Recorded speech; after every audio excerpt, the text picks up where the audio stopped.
Bonjour, moi c'est Alex Bayertsoen, j'ai 22 ans et je suis entré en 2013 au CFA Sub 2000 pour suivre une formation, c'était un DUT informatique. Alors j'ai suivi un apprentissage dans une entreprise qui n'était pas vraiment une entreprise, en fait c'était une école. J'étais à Chimie ParisTech, c'est une école au cœur de Paris.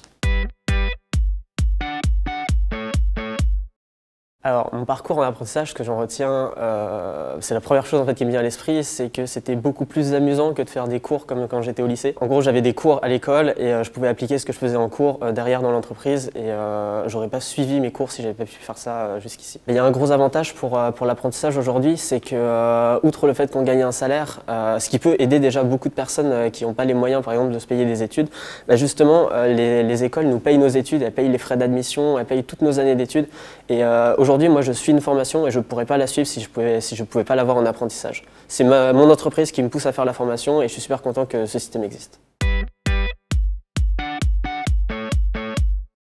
Je peux dire oui, en fait, puisque le premier exemple qui va me venir en tête, là, c'est que quand je suis arrivé au CFA Sub 2000, j'ai mis un petit peu de temps avant de trouver une entreprise, j'avais tout juste un bac. Et en fait, en sortant de ma formation, j'avais déjà une expérience professionnelle sur mon CV. Et j'ai recommencé une formation en apprentissage et j'ai trouvé tout de suite une entreprise derrière.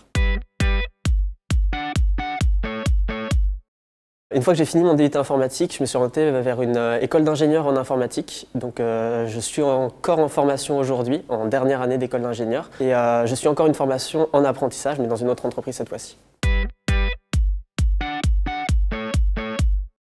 Au niveau des obstacles, du coup, pour l'apprentissage, le premier qui me vient en tête, et je pense que c'est vraiment le principal, c'est pas forcément de trouver une entreprise, mais c'est de se dire qu'on n'aura plus de vacances. Parce que les vacances, c'est un petit peu ce qui fait qu'on est étudiant, on va pouvoir s'amuser, etc. Et quand on est apprenti, on va avoir les mêmes vacances qu'un salarié, on va pas pouvoir les poser au même moment que les autres étudiants. Et du coup, on perd un petit peu la vie associative, mais c'est laisser une partie de son présent pour travailler sur son futur et accélérer les process derrière, et c'est une expérience vraiment enrichissante.